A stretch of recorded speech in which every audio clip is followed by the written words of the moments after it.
Get this light turned off real quick. I don't need that.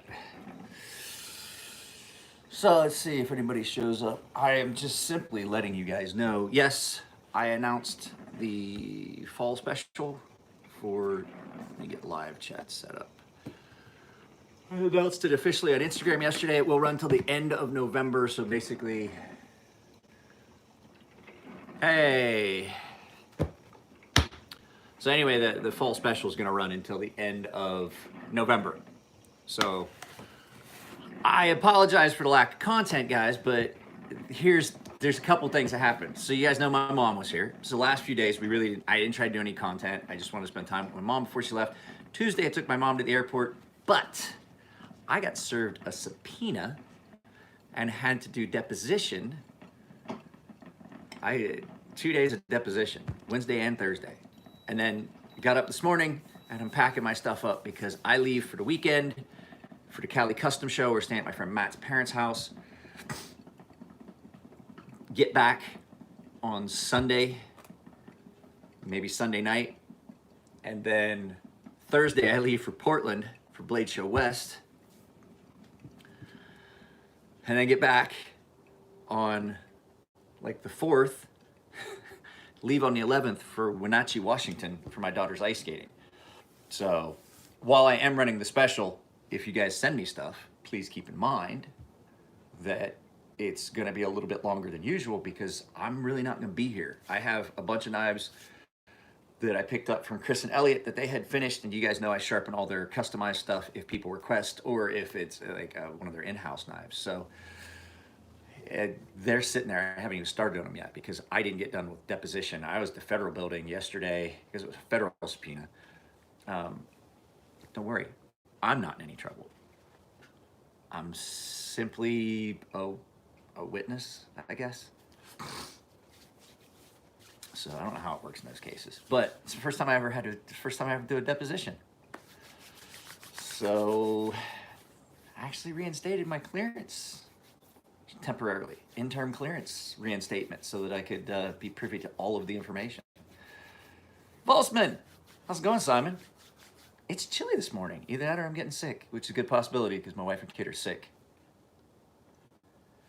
Yeah, it's just, I mean, it was just, I can't even tell you about it, but they didn't approve my promotion on Instagram for the summer special. I didn't say anything about, I did not say a single thing. I didn't show a knife. All I said was that sharpening, this is fucking ridiculous. I'm not selling anything. I'm not selling weapons. Hang on a second, I need a coffee cup.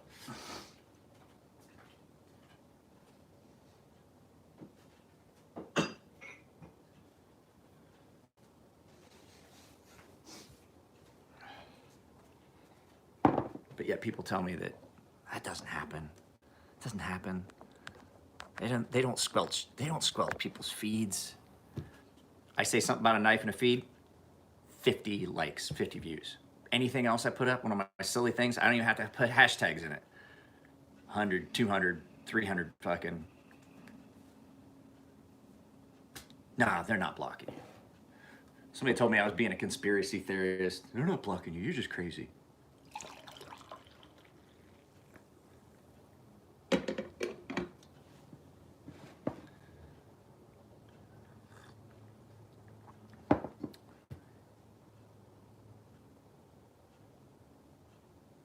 I underscooped. The coffee is weak. Just because I'm paranoid doesn't mean somebody's not following me. So, nah, it's like when I start talking politics and then all of a sudden, even though I've got Wi-Fi, all of a sudden that's when the feed cuts out. So, we don't have to talk about that stuff. I'm still gonna drink it. I'm still gonna like drink it because I already made it. It's not that weak. It's just I think I got a scoop in there. It was a little light. It tastes okay. But I'm the guy that will make coffee that's so strong that you put creamer in it and you're like, people watching you put creamer in it are like, that's not changing color. That didn't change color. You put creamer in that and it didn't change color. I am not in Afghanistan or Iraq. I will not put instant coffee in a perfectly good cup. Out of here with that shit.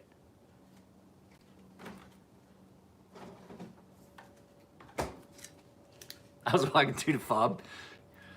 It wasn't even a fob, it was our camp. We were doing site security, and so one of the kids saw me. One of the kids saw me, and I was walking, and I had a cup of, it had to have been MRE coffee, and I was chewing something. I was drinking this fucking little thing of fucking instant coffee. I was like, Guns, what are you chewing? And I was like, no dose. We did remote site security. There was only 12 of us, and we just worked 7 days a week. And so I still had admin and stuff too. I was squad leader. So you're fucking, what are you doing? Eating no dose, drinking coffee. Does that taste good? Does it look like it?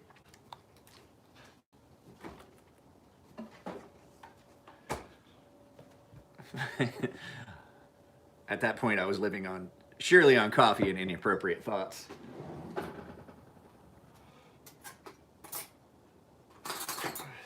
Where's my spoon? Where's my coffee spoon?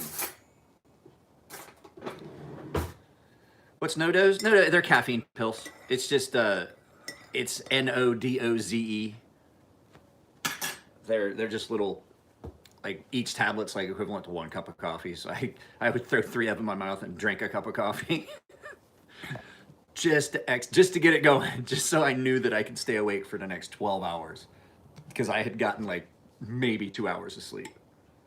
And the thing is too, we had set up like a small little tent city, so around this comm site. So it's not like we had air conditioning, really. So it's not like you were gonna sleep anyway. It was fucking hot as balls. It's fucking like 110 degrees at night.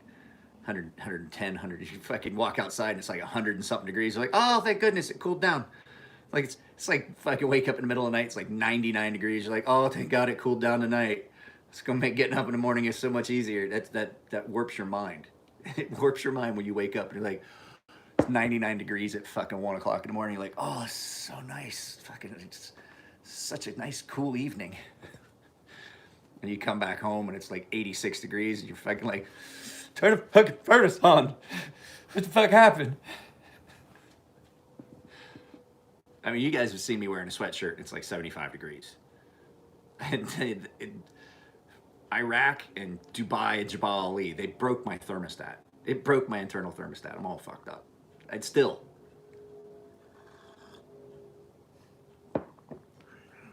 I don't. Caffeine doesn't seem to affect me. There's certain strains of marijuana that will occasionally make me paranoid.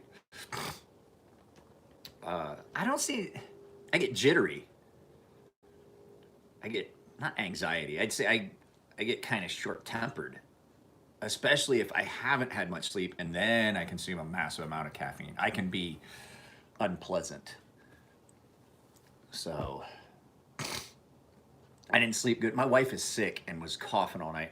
I'm worried about her. I'm gonna make a doctor's appointment for her as soon as the appointment line opens up.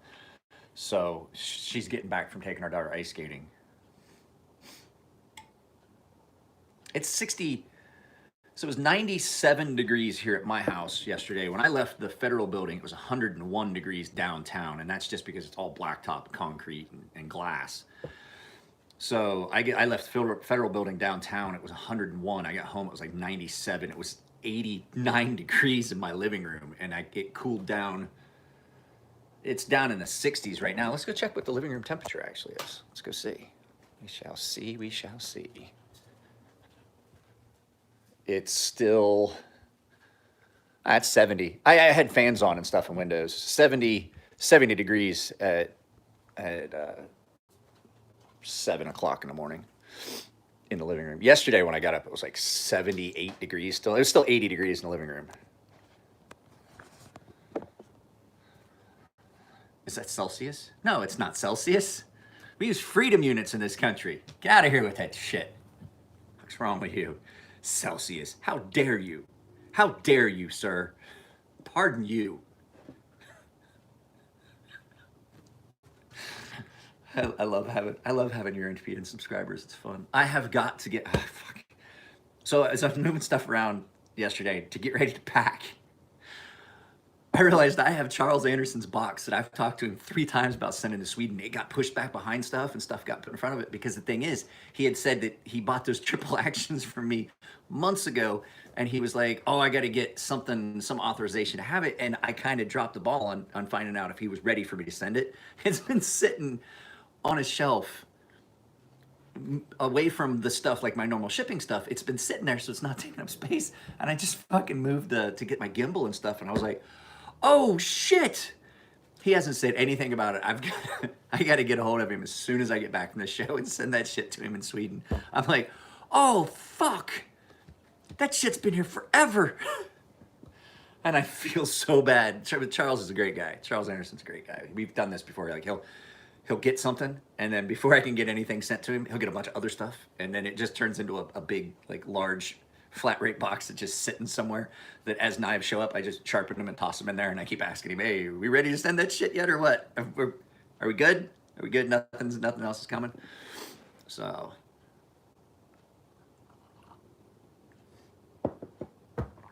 Oh. Guys, I'm going to put a link in this video to an app. I'm not at all trying to shill this app because I'm hoping to make any money on it. There's an app right now. I don't know if any of you guys are into cryptocurrency. I'm going to put a link to it below. Now, I'm not going to lie. It is like an affiliate link. It is a referral link. But that's the only way I know how to get you the link to the app. I'm going to put it in the comments. It's called Coin. I've been using it. Don't think that it's an advertisement or anything. It honestly is pretty cool. You do this thing called geo mining. It's cryptocurrency geo mining, and you're basically verifying information so that they have exact GPS coordinates and stuff, and you drive and you turn the app on, and it just collects this crypto. But the cool thing is, if it takes off, you're out nothing because it's a free app. If you are driving a lot, like I'm going to turn it on for my trip up to Anaheim. I'm going to turn on the app when we fly to Portland. Anytime you're traveling, it auto collects these tokens, and then you can convert that to cryptocurrency. But the thing is, they're turning it into its own cryptocurrency, and if it takes off, anybody that's on the ground floor of it, if it takes off, it'd be like buying Bitcoin for $6, and then now it's worth 10,000. So that's how cryptocurrency works. So I've been doing it for like 2 weeks. And I've got like 10,000. It was XYO tokens, and then it was XYO, and now it's just coin. So I'll put a referral link to it down below. So you guys, if you want to try it, it's free. I mean, it's just I noticed yesterday that as I was walking around, I was collecting a lot. They've changed some of the way they're doing stuff. You actually collect more of the tokens now, and I did get one of the Sentinels that they'll send to you just for the price of shipping, but that like amplifies the amount that you can collect. But just in case you guys are interested in it, I will put it down below. It's kind of cool. It looks. Do you know what it reminds me of? It reminds me of Pokemon Go. I played that when it first came out, and I was like, this is okay, but it uses so much data. This really doesn't use that much data, and it doesn't use a lot of battery. The only downside is you have to let it run. It has to run in the front. It won't run in the background. So while you're driving, like I know where I'm going today, except for the final destination. I shouldn't say that. That'd be jinxing the trip, wouldn't it? Except to where Matt's house is actually located, I know where I'm going, so I can let that run and just collect on the highway. So you guys know I don't put shit out there unless I like it. So it's actually kind of cool. I leave it on all the time, and I get up in the morning and turn it on, and I see how much I collected overnight, because it will hold. Like, it holds the information about how much you would have collected overnight, and then it just shows you in the morning. But I think it's only if you've got this, because this saves and records specific data as well. It has a digital log of stuff, and I don't really understand how that thing works. It records specific data as to your location, like heuristics, like temperature, altitude, wind speed, through like weather apps. It's got like a little radio antenna in it. So it in combination with your GPS, it does some verification of the information that's being sent. It's called a digital handshake, and for having that and giving them more accurate data, they give you a larger portion of the tokens. So what's going on in the UK there, Cody Moore? My shoulders hurt.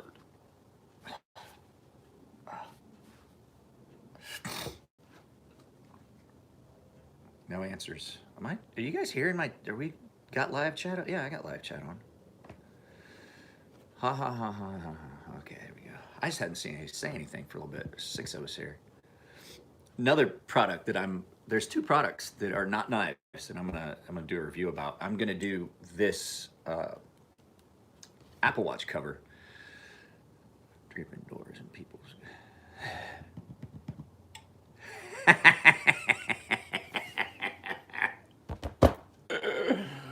I saw the planes. I saw the plane, the one that came off the high. Was that like a flight line that it fell off like the flight line onto the highway? Or I really didn't. I saw a picture of it. I was like, oh shit, got other things to do. I had to get my suit out. I'm wearing a suit today, by the way. So last year, if you remember, we went to the Friday Night Blade Affair last year. Nico and I did, and there was video going and there was video coming back, and I was inebriated and under the influence of the devil lettuce.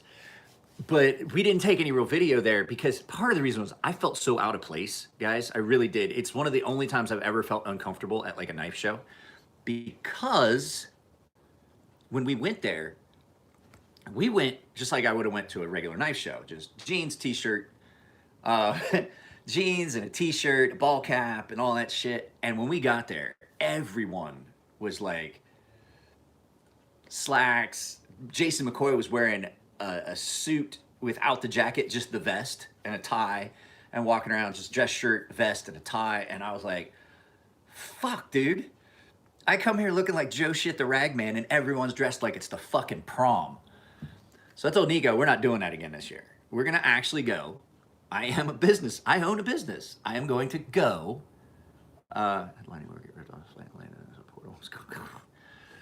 So we are going to go and represent ourselves as decent, fucking clean-cut human beings that we truly are. I know you guys, I say that there is not, I don't have a YouTube persona, which I really don't. But I definitely am not I don't give a fuck about what I look like, and I don't give a fuck about my hair. I would definitely not go out in public like this. Regardless of what you may, there's a definite difference between what you guys see on YouTube and what actually happens in my real life. It's not a persona that I put on per se, but there are things that you guys get to, if anything, you guys get to see more of me actual than the general public. Because I feel like I love you guys. This is great. I love when we do live feeds, and I love when we talk, and I love when I get interaction in the comments and stuff. And so on the YouTube channel, it just feels like we're friends. And so my friends get to see things like this. This is what I look like in the morning. You guys want to know why I wear a hat all the fucking time? This is why. I look like Yahoo Seriously in fucking young Einstein. And it's funny that hair stands up like that when there isn't any of it right here.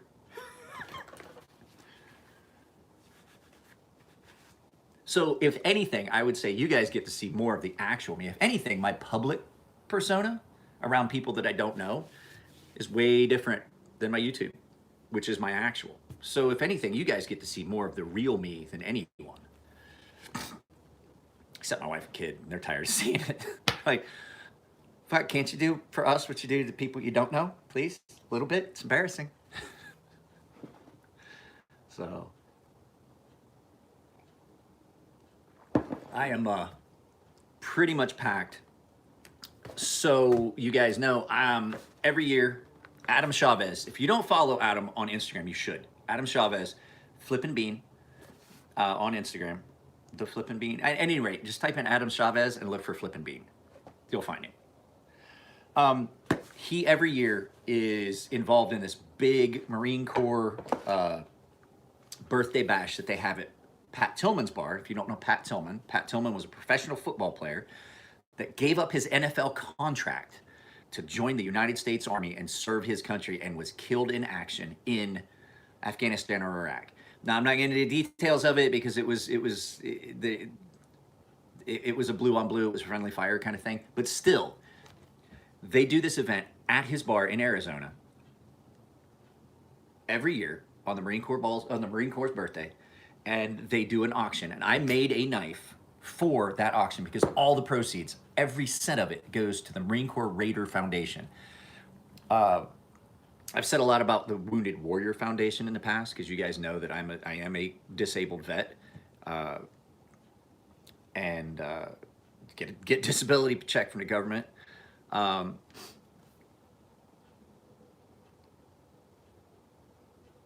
I'll answer that in a little bit. But at any rate, all those go to the Marine Corps Raider Foundation. I've said stuff about the Wounded Warrior. Wounded Warrior Foundation has gotten to a point, I was looking at it after Adam mentioned it. Wounded Warrior Foundation has got to a point, it's not their fault, that their overhead is so high because of all the stuff they have to do that very little of your donations actually make it to the Wounded Warriors. So there's other foundations out there. So not saying if you want to help out the Wounded Warrior Foundation, that's great. But what I would say is a better one, there are some other foundations that have very minimal overhead and so much more of the money goes to the actual veterans. That happens a lot with nonprofits, and it's an unavoidable when they get so big. Then so much more of the money goes to the actual operation of the foundation. And it's people are like, oh, they're fucking stealing.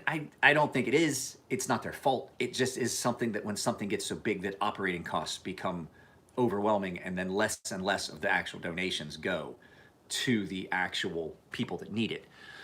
So there's other foundations out there that you could look at that that don't use up so much. So let me go find, what was it, Jorgen? Hi, just knowing I want to get a hold of some 20 millimeter, 30 millimeter shifts without a bullet, non-functioning, just for display. Any chance to get a hold of one? Are you talking just the casings? I have, you guys know, I was a weapons guy. I have some remnant stuff that I have had for years. That's a casing from a 25 millimeter Bushmaster gun. It's been fired. I keep things like this for display. Or are you asking me if I could get you one? Because I have one. I have a couple other things from a military time. I have a grenade launcher. I have an old grenade launcher that was used for launching grenades or launching a line throwing projectile as such. They were throwing those out, and I was like, don't throw those out. I want one of those just I've shot line from ship to ship. I've shot a line across that you can pull an actual larger line to refuel at sea where the fueling probe goes across. I've done that so many times. I was like, I can't not have that. If you're throwing that away, I want it. Don't throw it away. Give it to me. So now, as far as if you're asking me if I can get you one, I don't think I can anymore. So many of the rules have been changed about retrograde and things. Like the ashtray that's in my yard for people that smoke is the bottom of a 5-inch round. I'll show you that if you guys remind me next. I'm not going out there. I don't have. It's the size of a coffee can. Let's just put it that way. It looks like a coffee can. It looks like the back of a round with the lip, like you'd see on a revolver round, but this big and cut off, and it's massive. They're huge. The powder charge on those are like 36 pounds. They're almost they're more than half as tall as I am. So I'll look around. I have boxes of stuff that I squirreled away and put somewhere. I may have an extra one, but I do not know about the legalities of sending that to you.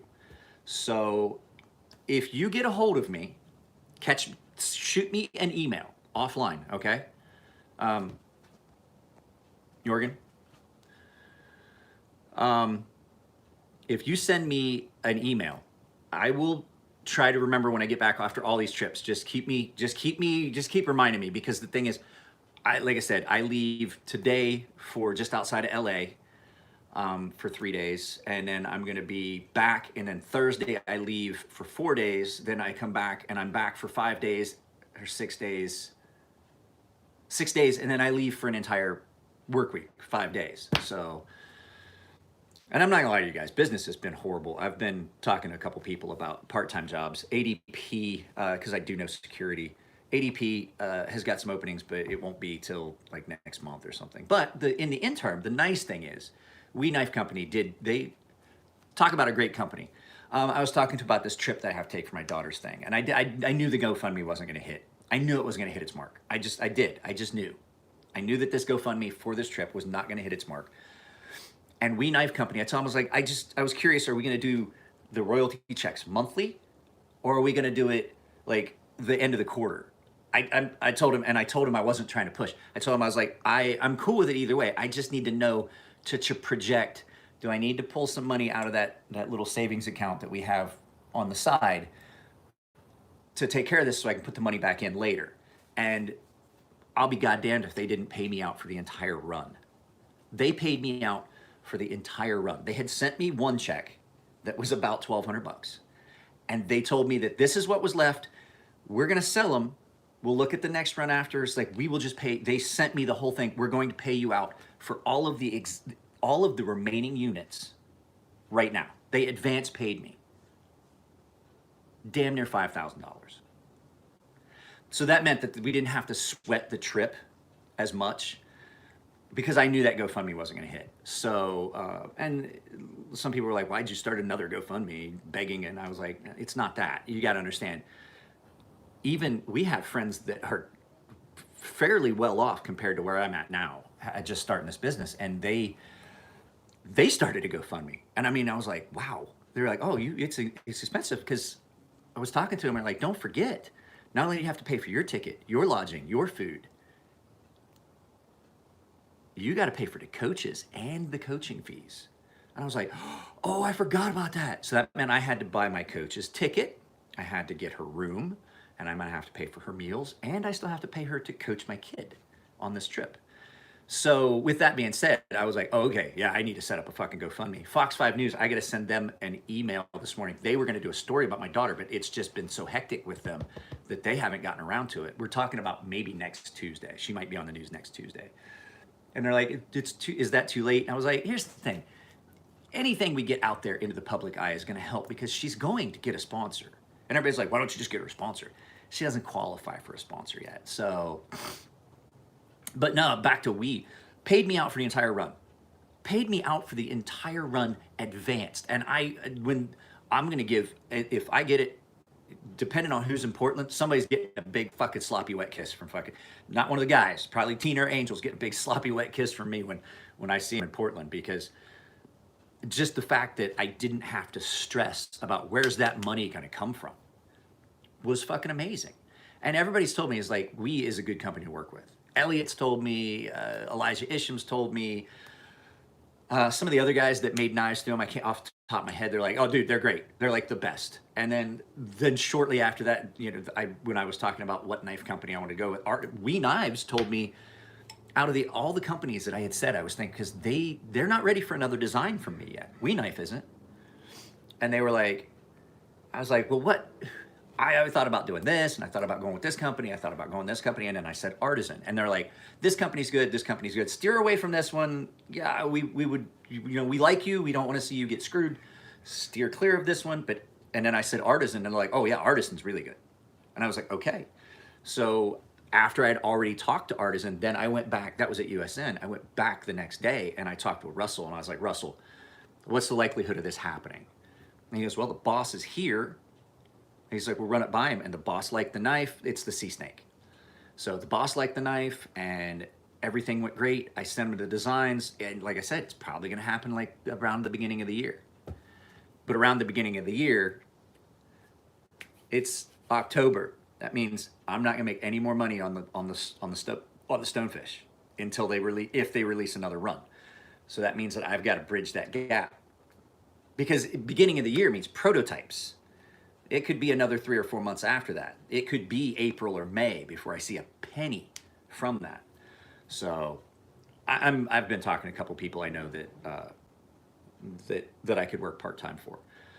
Because I still get knives in. I'm still making knives and things like that. I can't, I can't really do a full-time job and this. That's why I left the insurance industry. I could not dedicate the time both ways.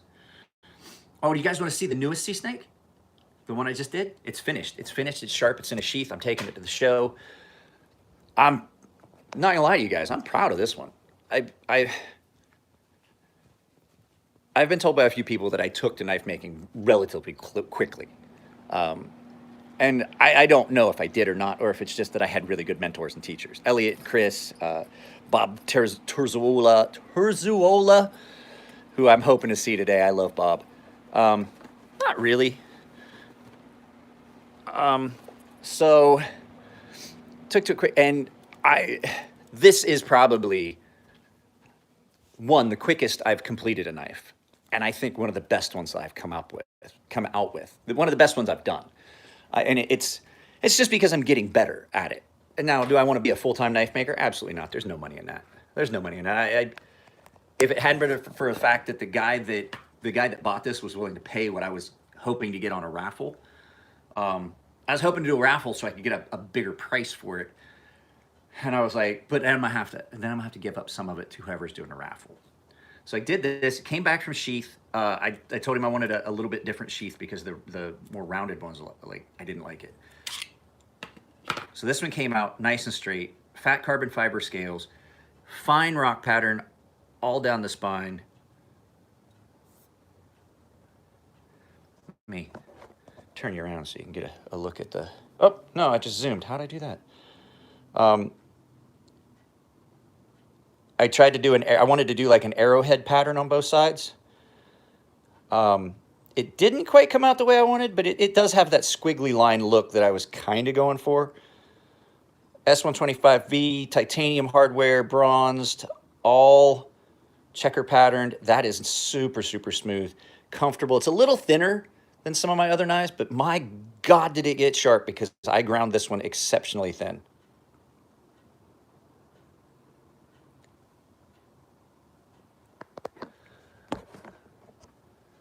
What was that? Spitfire? Hey, man. I really enjoyed having you come over to hang out Friday. That was great. I apologize if we didn't get a lot of like serious talk, but that's not what Fridays are like. Fridays are like blow off steam, get drunk, smoke a doobie. But yeah, I think this one came out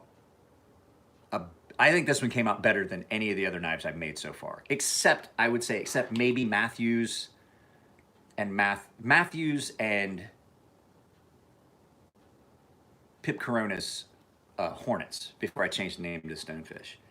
But like I said, so light. Oh, that's right, you're from West Virginia. You guys speak a different dialect of anything. You know, Ohio, West Virginia, it's always going to be a thing. I love going to West Virginia anyway. Actually, we used to go fishing right there at Parkersburg, West Virginia, and right there on the Ohio River. Yeah, anytime, bro. You are welcome down there. You are welcome anytime for Friday that we're doing. Yeah, get back to me on that casing. I'll look into the legalities of sending it. I'll see if I can't give you the only one I've got. If I don't have any others, then that you can't have it. And if anything, I might only have enough to give you one. I had this big thing in my head that I was going to clean those all up and I was going to epoxy. Nice. So if you're down near Parkersburg, would you be in St. Mary's? West Virginia is there. So what, Marietta? I can't remember which is closer to Parkersburg. South Point, Ohio, or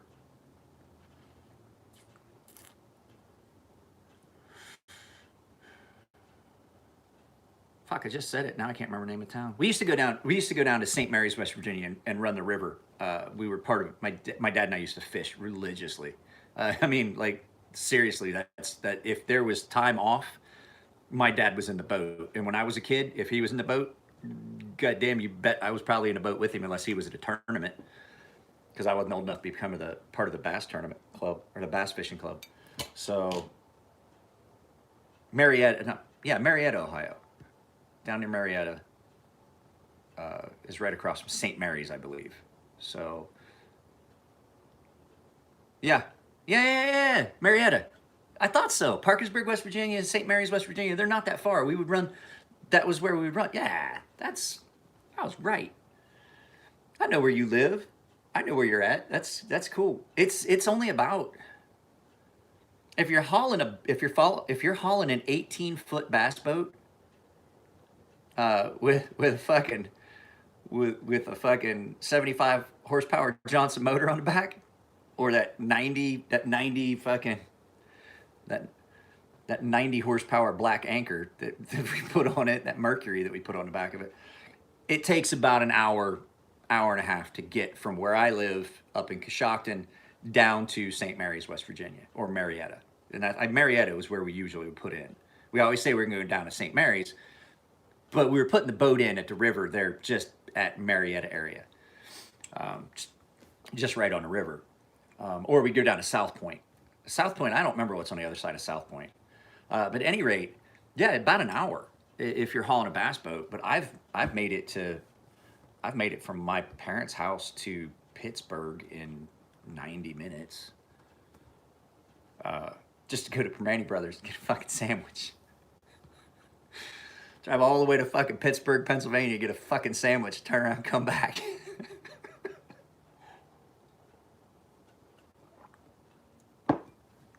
So, plan for today is I'm gonna stop at the bank and I'm gonna take out like $1,500 because I got $500 in my wallet. I'm not gonna spend it. I am going to go, and if I win a lottery, I'm selling that shit. Oh, but they're so good, Seth. They're so good. If I can go and I can win one of those fucking table lotteries like I did last year, and get something I know I can flip, I'll fucking buy it and just tell my wife, like, I know I just pulled $2,000 out, but I'm gonna turn it into more than two. Like at Rexford last year, I think I netted the buyer, the guy that sent me. I was a proxy. I netted him, I think, like $8,000 on that Rexford within an hour. Within an hour, I had fucking his money back plus $8,000. So that's the main reason to go to Friday Night Plate Affair. If you go win a Rexford or Randolph, which is it? I can't remember. Or like a full custom fucking Microtech or something like that, and you can flip for way more than you fucking paid for it, that's the way to go. So, you know what I mean? I mean, if I win if I don't, that money's coming back with me. So I just won't spend it. So, I don't know. So that you guys know, I've got my gimbal charging. I have my laptop that my mother got for me. I know that I had said so many times that you can do an entire YouTube channel just from your phone. But there's so much more you can do if you've got a laptop, especially if it's like, she got me a MacBook, so I can airdrop stuff. I take video with my phone, I airdrop it right to the computer. I can drop it right into the editing software. I can add in my transitions. I don't know if you guys have seen, the transitions are so much better, and the quality, the actual video quality is better. I don't know why. And then I can upload it from my computer. That way my phone's not sitting there uploading, burning up the screen, because you can't turn the screen off. If your phone goes to sleep while you're uploading a video, you're fucked. It just stops. It stops uploading. You got to start the whole process over again. So there's been times that I forget to put my in the screen settings on my iPhone to set it to never turn off. Auto off, set it for never. And I'll forget to do that, and I'll set that thing down and come back like an hour and a half later, and it fucking error in uploading. You're like, mother, I gotta go through all that again? That's why there was a lot of times that my videos were delayed. It doesn't take any less time to upload it from my computer to YouTube. But it means that I can do that and walk the fuck away and do something else. I take my phone, film another video, and I don't have to babysit it and make sure that I got enough signal. I don't have to do any of that shit. It happens. And editing is so much easier on a big screen than it is on a little screen. I can drag things out. Now there's a learning curve because it's different, but my wife said that she doesn't need that mouse for her computer. We have another mouse. So I'm going to abscond with her wireless Magic Mouse for her Mac. So I'm going to take that and use that with my MacBook so that editing is easier. So, but what I was going to say is, I don't know how much actual video there's going to be of the Friday Night Blade Affair. One, it's going to be boring. You go in, you walk around, you put your name on the stuff that you want to enter in for the lotteries. I'm not entering any auctions because you put a bid in on an auction and you're going to get outbid. And if you win it, you're probably going to pay more than you wanted to for it. You'd have to keep bidding. So I don't think there'll be too much from today, but definitely tomorrow. I'm going to go hang out with Tim Reeve. You know I'm going to. You know I love Tim. He's a great guy. Tim and his mom are going to be the only ones there. So I want to catch him early so that I haven't got to talk to his mom, except it's been years. It's been a couple years. I think I talked to his mom at the first Cali Custom show that we went to when I went with Chris and Elliot. Chris and Elliot are going to be there. I want to talk with Bob. I have to talk with Adam Jacobs tonight. I'll backfill you on that after he and I talk. But there's a good chance that I have a lot of knives to be sharpening for a specific company, an individual company. So I'm gonna talk with Adam and see how soon that's gonna be happening and all that other stuff. Oh, big, huge fucking props to Matt at Armada Carry. Where's his card? His card, I just saw it. It's right here. Matt at Armada Carry. I know this is backwards for you guys, but everyday carry, if you need a sheath, this is the guy. I'm not gonna lie to you. He makes knives for Essie. He made this. He makes all the knives for all of my custom, all the sheaths for my custom knives. He does the Architect sheaths. Donated the sheath to the necker, to the knife, the necker that is going to the charity auction, and had me put a note saying that he will, once his laser's back up, he will laser engrave the Marine Corps EGA, the Eagle Globe and Anchor, on the sheath for them for free. Didn't charge me for the sheath, and is going to, whoever the owner is, when his laser comes back up, he will let them send it to him to get the laser engraving for the Eagle Globe and Anchor on that knife for the Marine Corps birthday. I was like, dude, that's fucking awesome. That is fucking awesome. So he's a great guy. So it's been 43 minutes, 8 o'clock. I got to finish getting stuff. I'll give you guys like another 15 minutes. If you guys want to hang out, let me know if you guys want to hang out for another 15 minutes. We'll just make it an hour long. You know, that's my usual live feed anyway. I get to talking to you guys and shit. And in case you're wondering where my actual hat is, it's packed because, like I said, I'm not going to be able to change at Matt's parents' house, I don't think. So I'm planning on just wearing, I'm going business casual. I'm just going to wear a nice dress shirt, the jacket, the pants, and my shoes. I'm not wearing a tie. You guys have seen me wear a tie. I know how to clean up. I do some cleaning up. I look good cleaned up. Knock the rough edges off, knock the dirt off, comb my hair. So, are you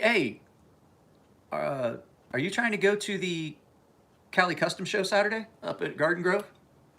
Because I'm going to be there. Probably Sunday too. I'll probably be there Sunday too. I haven't decided yet. Depends on what they have. So that's the other thing. Video from the Cali Custom Show, guys. If you guys remember me talking about it, I started limiting some of the video. I mean, I'm still gonna try and get a lot of video. I got the gimbal, I got it set up, but this one I'm more shilling my sharpening service to knife makers and stuff like that. But if you remember me talking about it, the custom shows are not as fun as, like, now that I've been to Blade West and USN, the custom shows, they get monotonous because the old guard, the old makers are still what make up these custom shows. And so as much as these guys are very talented, don't get me wrong, I'm not calling them out for talent. They're very talented, but they're so one-dimensional. Everybody is making a Damascus buoy, a Damascus buoy, a Damascus buoy. That's all you see. And at a point, you reach a saturation level where you don't give a fuck about another goddamn Damascus stag-handled buoy. And so there reaches a point where you're like, you can't tell anymore. Like, is this a nice one? I don't fucking know. I've seen so fucking many that I just don't care anymore. And that's what the whole show is, with some little minor exceptions, like the outliers, like Microtech will be there, and fucking I think We Knife Company is gonna have something there, maybe. With the exception of those little things, Ramon Chavez will be there. With those minor exceptions, you're gonna see the same fucking thing, and it gets to the point where you might be looking at the end of the show. By the time you've been up and down 7 aisles, you might be looking at the best, most beautiful, perfect buoy at the show, and you just don't fucking care because you've already seen so many that you just don't fucking care about another goddamn Damascus buoy. So I was talking about it with somebody. I was like, the old guard, these knife makers that are not innovating, and not necessarily innovating, just trying to do something a little different, just to mix it up for their customers. What they're gonna find is that these guys are old, their customer base is old, and those motherfuckers are dying. Their customer base is dying. But when you talk to them, like, why would I do anything different? This is what I've done forever. I was like, yeah, maybe you should think about that. If this is the only thing you've ever done, so like, not to bag on it, but you see people that, you see guys there that only, like, it's so much that's just all the same. And it's like you call yourself a knife, you're part of the Knife Makers Guild, but are you making anything different? Like, does it make sense to be part of the Knife Makers Guild and make the same knife over and over and over and over and over? I get it. Some models are popular, but if you're doing the same thing over and over and over and over and over and over and over, you are experiencing zero growth. And we used to say, because they're comfortable, that's where they're comfortable. But a comfort zone is a place where nothing grows. If you're comfortable, you're not growing. And these guys that have just locked themselves into that, this is what I make. Now there's a guy that always goes there, and I can't remember his name. I talk to him every time. He's an old guy. He always brings like 2 knives. They're expensive knives. They're little slip joint folding knives. He hand forges, makes himself. And those knives are gorgeous. And he's like, I'm retired. I do this. I just make a couple knives and I bring them to shows. And if they don't sell, they don't sell. I take them home. And I was like, well, that's a good attitude. So, I mean, I'll probably try and get some video of his. He does some little folders in Damascus, little folding slip joint, like a Stockman multi-blade, you know, or like a trapper. He had a trapper. He had a yellow jacket. So if you guys don't know what a yellow jacket is, yellow jacket's one that has got 2 little thin blades that come out on opposite sides. It's like a trapper, but you use it for outdoor stuff, and that way you have 2 sharp blades.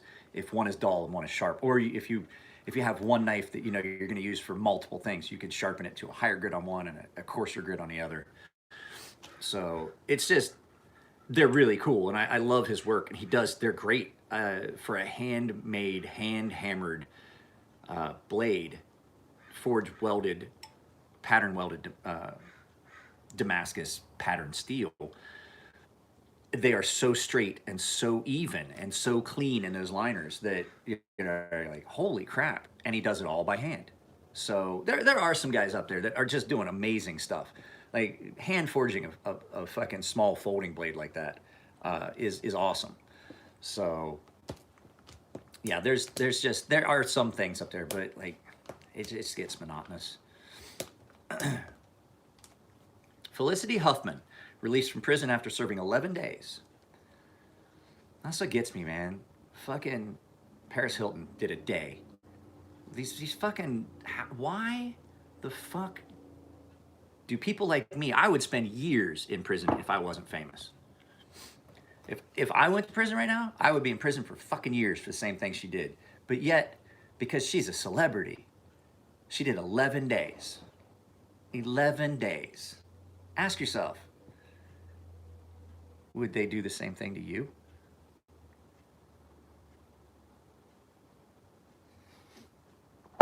Tell me there's no bias there.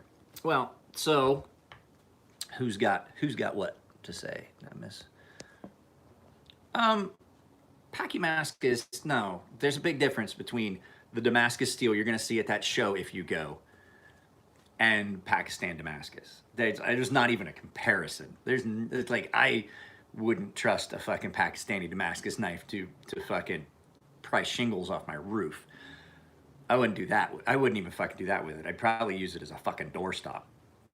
The Damascus Steel you're seeing up there, super well done, super high quality. It's fucking great.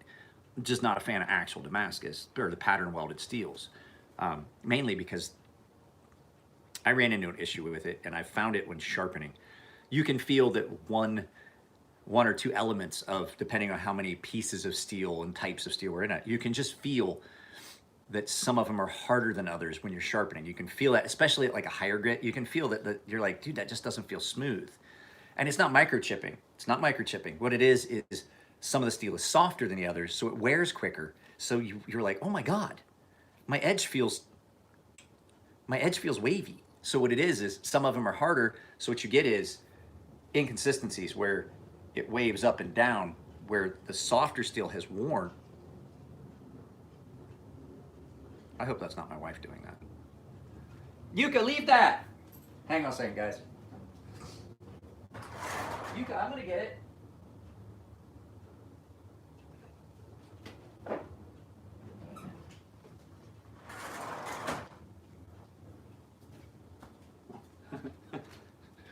That wasn't her.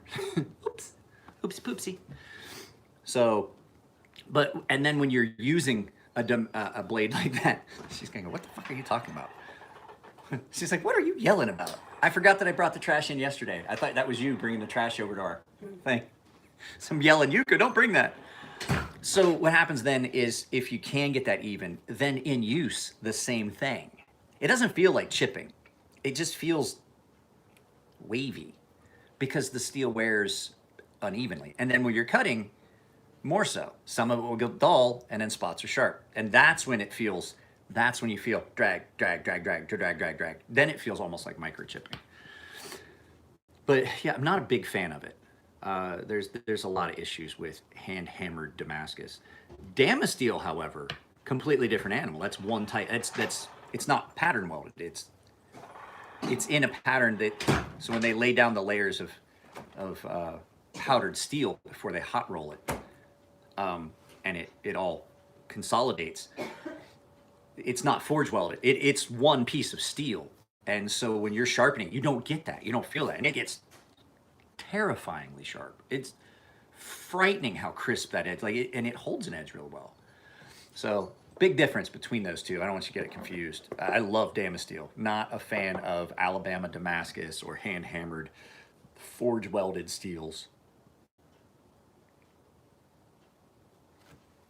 John says no. John Rambo says no to hand-hammered forge welded steel. Don't get me wrong, it's striking and it's attractive. It's just not what I would want. So, and then, like I said, the heat treat winds up being suspect, and it's really easy to get a knife that looks great, and then there's inclusions in it because the forge weld did not actually take, and you might not see it until, how many knife makers are doing like the cold steel thing where they're pounding on shit, they're checking their blade. I guarantee you that there's a lot of handmade Damascus blades out there that if they were put into heavy use, you would find that blade cracks. Because there's ways to tell, but by the time when you get it ground down, you might not notice. You may have missed something. There may be a spot in those welds that didn't take. And then you've got a weak spot. So, and depending on how they normalize it and things like that, those are all a bunch of different steels. They're fighting on each other, going all the ways around and stuff like that. What was I saying about M4? M4, it holds an edge great. It's just a little subject. It's like S125V. That's why S125V is prone to rust because it's not a super stainless steel. S125V will rust fairly easy. As a matter of fact, this was red while I was grinding because I was exposing it to water, and then the powder and the heat and all that. I was getting a lot of oxidation on it. So I just decided this was going to get ceramic coated just to avoid avoid that for the customer. So yeah, the guy that bought this, I told him, I was like, I was gonna ask this for it in a raffle just so I knew I could get at least this much. And he goes, well, I'll pay you what you wanted for raffle. I was like, are you sure? Because that's well above what my knives normally go for. He's like, no, I'm sure. And so this one, and then I got contacted by another gentleman that wants one just like it. So luckily I have a little bit more handle material. It was a gift. The second batch was a gift. So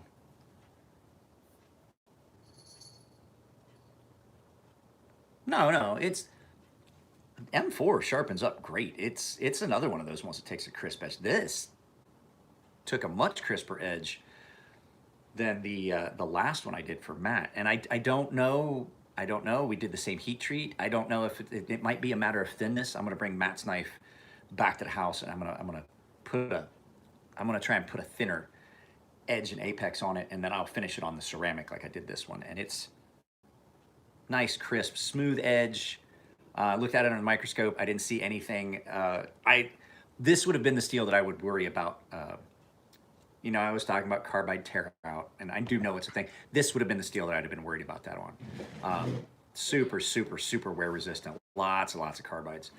So I took a, hey, Bill! I took a good close look at this edge under the microscope just to make sure, because S125V is different than other stuff. Like, I don't think I'm getting carbide tear out in the other knives. And when somebody was saying carbide tear out in that S30V knife that I tested on the cardboard, I did say that I didn't think it was. I don't think it was before. I don't think there was any carbide tear out before. I looked at the edge real close under the microscope. Granted, I don't have a super magnification microscope, but I'd be able to see indications of that. And then when I cut the cardboard, now, was I getting carbide tear out in the cardboard? That's a possibility. But carbide tear out's really small. You might be able to strop it out.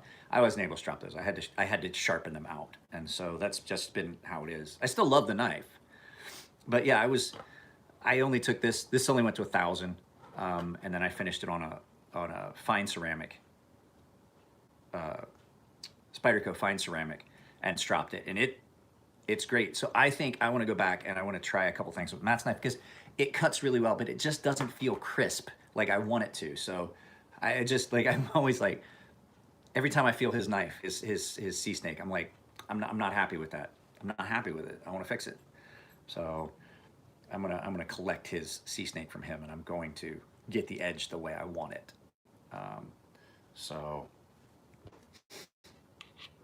But this is coming with me, and I'm taking the prototype of the XHP can take a pretty good edge, but it usually feels best at around the 2000 grit range. XHP, depending on the heat treat. You've heard me say this before. XHP, and a lot of steels, it's dependent on the heat treat. XHP, for a long time, I didn't like it because I had Spyderco in it and I had another knife in it, and I can't remember what it was. It just didn't feel, it felt coarse. It just didn't feel like it. I didn't like the edge. I didn't like the way it cut. It just felt weird. And then I've had a couple other knives that come in XHP that have been great. Cold Steel's XHP, I wish they were still using it. Cold Steel's XHP was amazing. And it's all heat treat. Like, I've had some steels that I didn't like by some companies, and then they were great by others. I didn't like S35VN at first, and then I got some of Wee's S35VN. And I was like, that's night and day. That's a completely different animal, and it all has to do with the heat treat. 100% is heat treat. It's how you heat treat and then temper that steel. So I don't think I'll be making knives in S35VN. I don't know how many more knives I'm actually gonna make, guys. I can't afford materials. Guys, I'm paying for all of this. I can't afford materials. So if somebody wants a knife, we're gonna have to, it's gonna be done differently. It's not gonna be that I had a whole big bulk of steel that I got. And really, tell you the truth, the reason some of my knives were cheap was because I was given the steel that I was using on some of them, and then I had someone that decided to be a Patreon patron and bought the majority of the steel that I used for the knives. So that meant that cost was transparent to you guys. Basically, we're paying for just the work. In future, if somebody wants a knife, it's going to be a one-on-one kind of thing. They're going to talk to me. They're going to purchase the steel. They're going to purchase the handle material if I don't have any. They'll pay for the belts and the work. So that's going to mean they're going to be more expensive, because I have to account for the fact that now somebody bought that previous material, and then I pay for double disc grind and I pay for water jet. So that wound up being added into the cost of the knives, which made them more than when Elliot had some scrap that was laying around and I made some knives out of some scrap he had. So that means that if a customer wants a knife, we got to work out the upfront. You have to pay this. Now belts aren't that much really. It just depends on the steel and the type of knife. But you know, belts aren't free. You got to treat them like they are, or you'll be a fucking fuck up. Because you'll be trying to use belts for too long, and if you're thinking about how much a belt costs, you'll run it until your belt is worn and you're not getting anything, and you're just overheating the steel, or it's not biting, so the blade chatters and you get facets, and it just doesn't work. You just gotta, feels dull, take it off. And that means that, no joke, on this blade, first belt lasted all about 30 seconds. Knocked the corners off, stopped the machine, felt the belt, and I was like, there ain't no abrasive left on that. Well, S125V is the most cantankerous material I've dealt with yet. Way worse than 20CV, M390, that Damascus that I used, any of that. This is by far the most difficult material I've ground to date, because it's just so wear resistant. I mean, let's put it to you this way. Everybody wants to talk about Rockwell. Okay, so let's look at Rockwell. That's at like 65, I believe, on the Rockwell with the heat treat that we did. 63 to 65-ish, in that range. It comes annealed at 55. There are knives that you buy that hardened are at 55. This comes annealed before heat treat at 50, 54, 55, I think Elliot said, is what it usually comes. I could look, I have it written down. I have the paperwork, the spec sheets, how it comes annealed and what it is after it's hardened. I've got that all saved somewhere. I could probably look it up. But, you know, basically knocking the corners off of that and setting myself a flat spot so that the belt would wear as less quickly than hitting just that sharp edge. It it fucking wears out a belt in like 15, 30 seconds. It's done. You're like, oh shit, gotta change belts. I went through more belts just setting the initial primary grind. I used more 80 grit belts on this knife than I used belts total, including finishing and things like that, on a Stonefish or Hornet, which is a much larger knife, and it's a lot thicker stock, and I'm removing a lot more steel. Those belts, I can make a Stonefish with about eight total belts, maybe 8 or 10. That includes the 120, the 220, and finishing and clean up spine, doing rock pattern and shit like that. I used 10 belts. 10 belts? 8 belts. 8 or 10 belts just to set the primary. Just to get the grind to where I was ready to start doing finish work. I used more belts to do just that in 80 grits than I would have used to do an entire and finish, like be done with the knife. I couldn't tell you how many belts I actually used on this. By the time I got done with all the patterning that you see and all the rock pattern and all that, and then don't forget I had to use a couple belts to make handles. So it's not cheap. So it's been lucky that, and that's why I said I don't think I'll be making too many more knives, because there's not going to be a lot of people that will want to pay what it's worth. Like, let's put it this way, I spent a day cutting this knife out of a plate of steel. I spent a day that was cut it out of the steel flatten it on, get it all flat so it's ready for heat treat, clean out all these areas so it's nice and crisp and clean, and there's, it's not gonna have to do it after, so basically it was at size, so I'm not gonna have to do it after heat treat because that's gonna be a lot more difficult. Get it ready, surface grind it, put it in a packet, and then come back the next day. So that's a long day right there. And then come back the next day, put it in the oven, and basically have to babysit an oven for like 10, 11 hours. So there's 2 full days of work before I even could start on it. And then I worked 11 or 12 straight hours on this to finish it so that I could send it off for sheath. Now this went quick. This went way quicker than a lot of the other knives I make.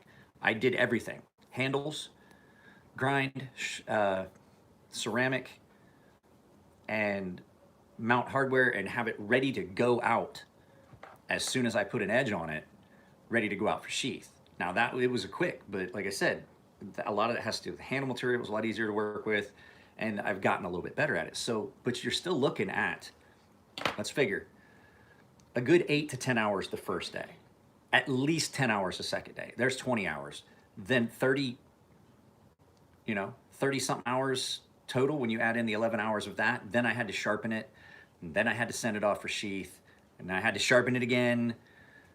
You know what I'm saying? So add in that it takes about between 30 to 50 hours per knife. Just depends on how intricate it is. 30 to 50 hours per knife just to make the knife, counting heat treat and all that. That time cost, plus the fact that I'm paying the materials, because steel's not cheap, guys. So that's the thing. Unless somebody's willing to pay what the knife is truly worth from now on, I really don't foresee me making a lot, because I can't do it at just the cost of materials. Because basically, if I make a knife for $300, I'm not making any money. I make a knife for $400 or $500, I might be making a little bit, but I'm not going to continue to do things at little to no profit. There's no profit in it. You know what I mean? So I don't want it to sound conceited, but I had a good teacher. I'm good at it. There are guys that make knives all the time that look at my knives and are like, how many knives have you made? When did you start doing this? There's guys that looked at some of my knives, took a knife to a show. Jason McCoy. I took one of my Hornets to the show, and Jason McCoy was looking at it, and I see he's doing all this stuff, but he's looking at the plunge. And I was like, see you looking at that plunge? He's like, did you use a jig? I was like, no, I don't use a jig. It's all freehand. He goes, that plunge, bro. So that's a clean plunge. I was like, yeah, that's one of the things I try to make sure that I want to represent. He goes, bro, I gotta tell you, we got machines that do this that don't do it as consistent or as clean. He's like, we got machines that don't do it this good. You're doing it freehand? He's like, that's good on you. Good on you, bro. And so I might not have a big name in the community, but the fact is my quality speaks for itself. What I do speaks for itself. And so if you don't want to pay the price for it, then you're just not gonna get it. I have to start making those decisions. If you're not willing to pay for what it's truly worth, then you don't get it. You don't get it, and you're not going to get it. Either the thought process or the knife. So, I don't want you guys to think that I'm gonna like fucking rape people on price, but I have to, it's business. I have to take that into account.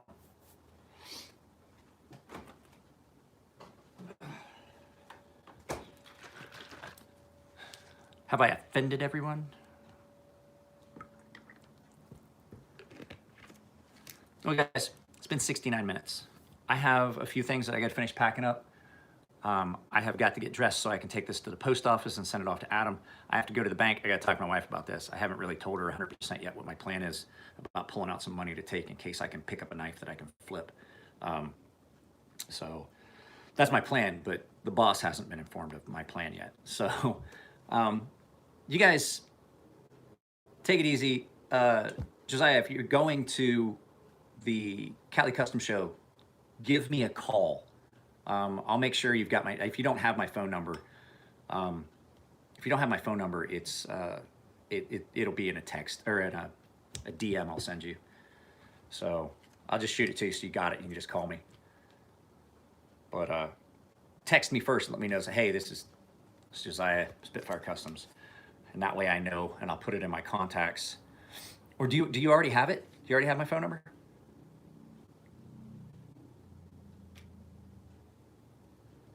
So at any rate, I'll shoot it to you anyway and DM.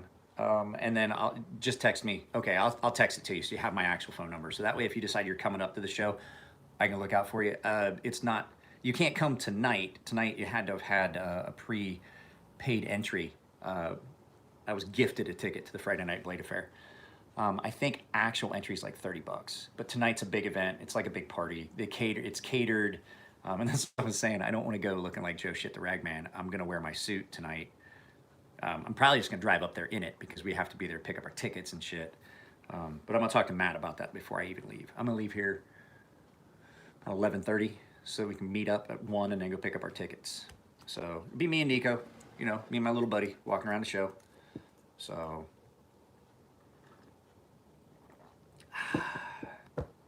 guys, like I said, if you need sharpening, I am running that special. Just shoot me an email. It could be up to $10 off per knife. And I'm not putting a limit on it. If you want to send me 8 knives at the reduced price and get a 12,000 grit edge on them for $25 each and save $10 on each knife, I'm not going to limit that. But I will say, if you want it, you've got to let me know, and then I'm going to clean off my shelf over there when I get back from the show and clean it off so that while I'm gone for that week and in Portland, if my wife gets packages and she can just set them there in the order that they arrived. So I did it last year for Blade Show. I'm doing it for Blade Show West, basically doing a fall special. I'm probably going to do one each season. Just do a special. I mean, why not? I mean, because here's the thing. A little bit less money is better than no money, isn't it? So, guys, take it easy. I love you all. I'll see you. Like I said, I'll put a link to that app that I was talking about earlier down below if you guys want to do it. It's a free app. It doesn't cost you anything. If you do it, you're out nothing. It's good if you drive a lot. You can start collecting some cryptocurrency that, if it takes off, it would be. I mean, you can earn a lot, and then if it takes off, you've made profit by having that much. So. Yeah, no, that's it, guys. I will talk to y'all later. I got to talk to the boss about this money thing. I'll talk to you later.